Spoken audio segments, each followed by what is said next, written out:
আমরা যখন 28শে জুনের জন্য কাউন্সিল নির্ধারণ করেছিলাম, কাউন্সিলের ডেট নির্ধারণ করেছিলাম, তখনই আমাদের কাউন্সিল লিস্ট এবং অন্যান্য সমস্ত কাজ সম্পন্ন হয়েছিল। কেবল সভাটা করার বাকি ছিল, সেইটা আমরা 5 তারিখ সিদ্ধান্ত নিয়ে অগাস্টের 9 তারিখ আমরা আমাদের কাউন্সিল সভার ডেট ডিক্লেয়ার করি এবং সেদিন আমরা কাউন্সিল করি।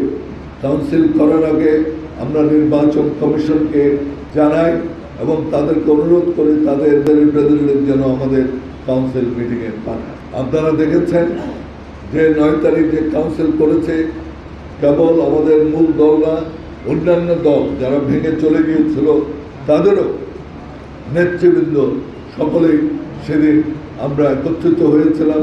কারণ আমাদের আরেকটি কাজ ছিল, সেটা হচ্ছে যে আগামী নির্বাচন আমরা চেয়েছিলাম একটি ঐক্যবদ্ধ জাতীয় পার্টি নির্বাচনে প্রতিদ্বন্দ্বিতা করবে। এই যে বলা হয় পার্টি ভাঙছে, আসলে পার্টি ভাঙছে না।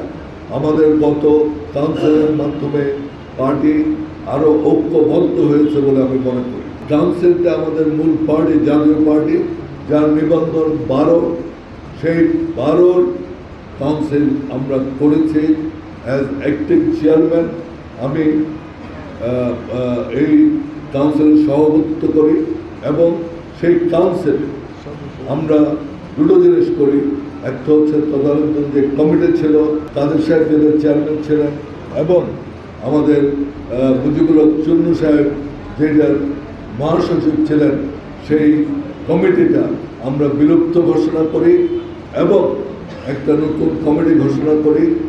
প্রথমত 4 জনের, আমি চেয়ারম্যান, আমাদের রুল আমিন হাওলাদার ওনাকে মহাসচিব, আমাদের চুন্নু সাহেব ওনাকে এক্সিকিউটিভ চেয়ারম্যান হিসাবে, নির্বাহী চেয়ারম্যান হিসাবে, এবং ফিরোজ রশিদকে আমাদের সিনিয়র কো চেয়ারম্যান হিসাবে এটা সর্বসম্মতিক্রমে সেই কাউন্সিলে ইলেক্টেড।